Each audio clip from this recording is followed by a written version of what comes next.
Welcome back, everyone, to the Deep Dive. Today, we're really getting into something foundational. We're looking at some notes focusing on Scripture, specifically how it functions as, well, a life guide.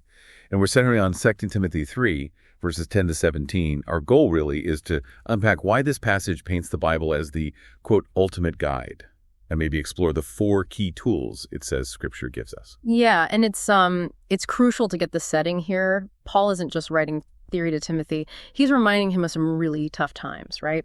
The persecutions, the suffering he went through. He actually names Antioch, Iconium, Lystra. So the message is kind of born from that reality. In a shaky world, you need something solid to stand on. Something solid. Okay, so let's talk about that foundation. Verse 16 is, well, it's pretty direct. All Scripture is breathed out by God. God breathed. That's a huge claim for authority.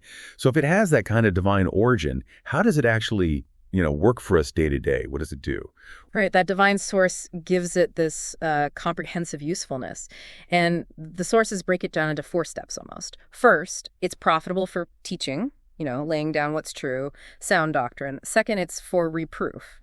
That's about pointing out where things have gone wrong, exposing the error. Okay, wait a sec. Reproof exposes the error.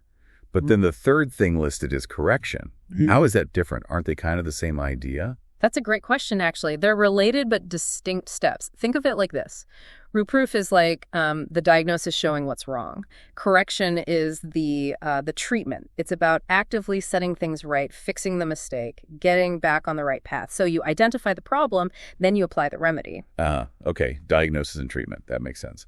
And the fourth? The fourth is training in righteousness. This is more about the positive side, the ongoing discipline, like building good spiritual muscle and habits, and all 4 work together towards that ultimate goal in verse 17, making the believer complete, fully prepared, equipped for every good work. Fully equipped. I like that. It leads right into this analogy our sources use, which I found pretty powerful.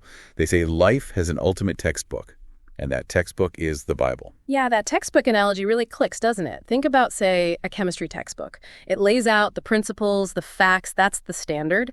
It doesn't really matter if one student finds it hard or another aces the test, or if, popular opinion changes about a chemical reaction. Oh. The textbook standard remains fixed. Scripture, in this view, functions like that for faith and life. It defines what's good, what aligns with God's will, and it clearly shows us what's not. It exposes evil.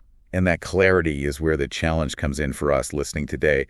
The sources point out that the world bombards us with other textbooks, doesn't it? You've got attractive principles, popular goals, constantly shifting social trends, all competing for our attention, telling us how to live. Exactly. They're competing voices. And the point here is that these other guides are, well, temporary or based on human ideas. But if Scripture is God-breathed, then it's presented as the fixed singular standard. It's not just one option among many. According to these sources, it's the ultimate benchmark your life will be measured against, the definitive rule. So it's presented as unique, non-optional, if you want to align with God's will. It's a strong claim. Okay, thinking about that, Scripture is the one singular textbook for life. Here's something for you to chew on. What's one specific concrete step you could take, maybe even today, to deliberately let the Bible guide your next decision, instead of letting, say, a social trend or popular opinion take the lead? Something to think about. We'll catch you on the next Deep Dive.